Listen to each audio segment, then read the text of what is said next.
خداوند کے کلام کے مطابق ہمیں سمجھنے میں آسانی ملے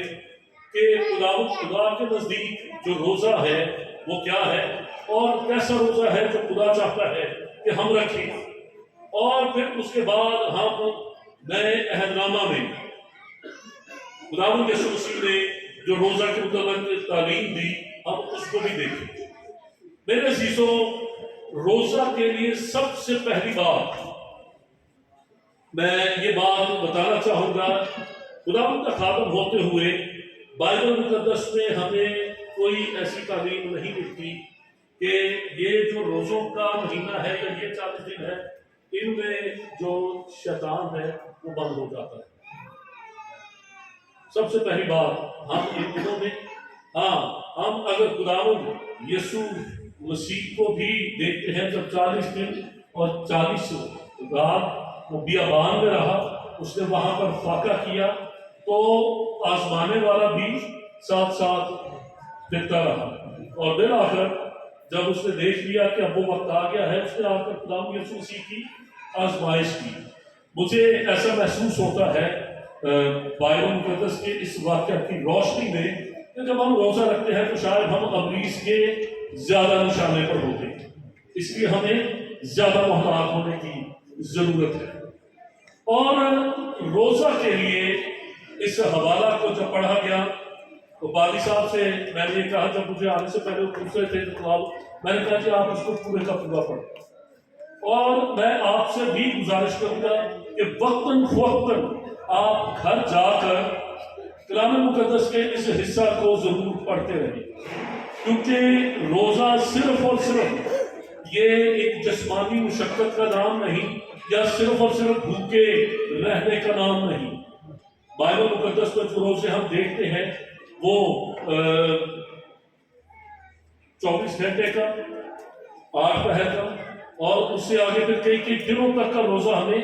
نظر آتا ہے۔ مختلف آپ نے پڑھا ہوگا یا سنا ہوگا، بعض اوقات ہم صرف اور صرف روزہ کو بھوکا رہنے کا نام سمجھتے ہیں کہ یہ بھوکا رہنے کا نام ہے کہ اتنی دیر بھوک، باقی اپنی ساری زندگی یا روٹین ہم ویسے ہی بسر کریں، یہ صرف بھوکا رہنا نہیں۔ جب 14 فروری کو روزوں کا ایام کا آغاز تھا، پہلا روزہ تھا، تو اپنے چرچ میں جی میں یہ بات بتا رہا تھا کہ بعض اوقات ہم یہ سمجھتے ہیں کہ اچھا چلے جی شام کو نیت کر لی ہے، دعا کر کے نہا دھو کے روزہ رکھ لیا، اور پھر اب اگلے غروب آفتاب تک ہم نے بھوکے رہنا باقی ساری کی ساری زندگی۔ ایک مسیحی ایماندار کو یہ سمجھنا ضروری ہے کہ یہ جو 40 دن کلیسیا کے بزرگوں نے مقرر کیے کہ ان میں ہم روزے رکھیں گے،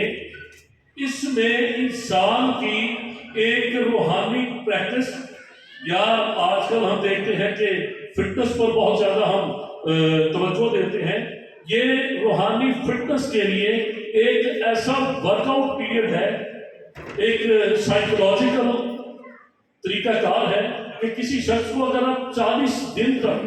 ایک خاص ماحول میں رکھتے ہیں تو اس کا جسم اس کا عادی ہو جاتا ہے۔ اگر وہ سردی کے ماحول میں رہنا شروع کرے گا تو جسم میں سردی کے خلاف قوت مدافعت جو ہے، برداشت جو ہے، وہ خود بخود پیدا ہو جائے گی۔ اگر وہ زیادہ گرم ماحول میں رہے گا، ہم دیکھتے ہیں کہ بعض اوقات جب ہم ایک دم سے کسی شمالی علاقے میں 5 دن گزار دینے کے بعد ہمارا بدن آہستہ آہستہ اس کا عادی ہو جاتا ہے۔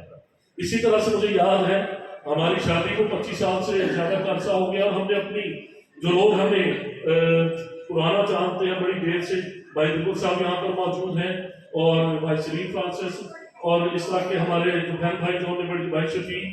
بچپن سے جانتے ہیں، ہم نے اپنی شادی کے بعد جو پہلے چند سال ہیں وہ ریگستانوں میں، تھر کے صحرا میں اور چولستان کے صحرا میں، غیر مسیحی قبائل میں خدمت میں بہت زیادہ عرصہ گزارا،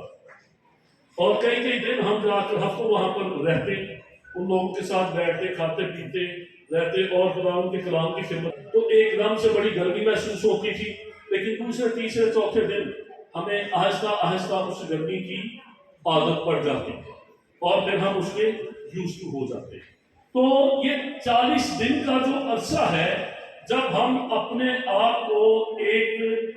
نہ صرف جسمانی بلکہ روحانی ماحول میں رکھتے ہیں. ہم اپنا ایک ٹائم ٹیبل ڈیولپ کر لیتے ہیں. عموماً دیکھتے ہیں کہ وہ لوگ جو شاید اتنی باقاعدگی سے دعا نہیں کرتے، ان 40 دنوں میں جب وہ روزے رکھتے ہیں، اگر 40 کے 40 رکھتے ہیں تو بہت اچھی بات ہے، اور اگر 40 نہیں بھی رکھتے تو ان کی دعائیہ معمول جو ہے وہ پورے سال کی نسبت بہت بہتر ہو جاتا ہے. یہ 40 دن ہمیں روحانی طور پر اور جسمانی طور پر مدد دیتے ہیں کہ ہم آنے والے پورے سال کے لیے اپنی زندگی کو ایک شیڈول میں لے آتے ہیں. ہماری زندگی کا ایک ٹائم ٹیبل بن جاتا ہے، نہ صرف کھانے پینے کے لحاظ سے بلکہ دعا کے لحاظ سے. ہمیں پتہ ہوتا ہے ہم نے اس وقت اٹھنا ہے، دعا کرنی ہے، اور پھر عموماً عام طور پر روزوں کے دنوں میں ہم اپنی زبان کو بھی، جیسے حضرت کوئی کا ذکر ہم یہاں پر دیکھتے ہیں، ہم اپنی زبان کو بھی باز رکھتے ہیں. کچھ بہن بھائیوں کو عادت ہوتی ہے، وہ برے دل سے نہیں لیکن عادتاً گالی نکالتے ہیں یا کوئی بات ان کے منہ سے نکلتی رہتی ہے ایسے ہی. لیکن روزوں کے دنوں میں وہ خاص اہتمام کرتے ہیں کہ نہیں ایسا نہ ہو. ان دنوں میں جب ہم اپنے آپ کو قابو میں رکھتے ہیں تو یہ روزوں کے ایام ہمیں مدد دیتے ہیں کہ ہم ایک بہتر مسیحی ایماندار بن سکیں. خدا جو روزہ پسند کرتا ہے وہ اس حوالہ میں ہم نے پڑھا، خدا فرماتا ہے کہ کیا وہ روزہ جو میں چاہتا ہوں یہ نہیں کہ ظلم کی زنجیریں توڑے اور جوئے کے بندھن کھولے اور مظلوموں کو آزاد کرے، بلکہ ہر ایک جوئے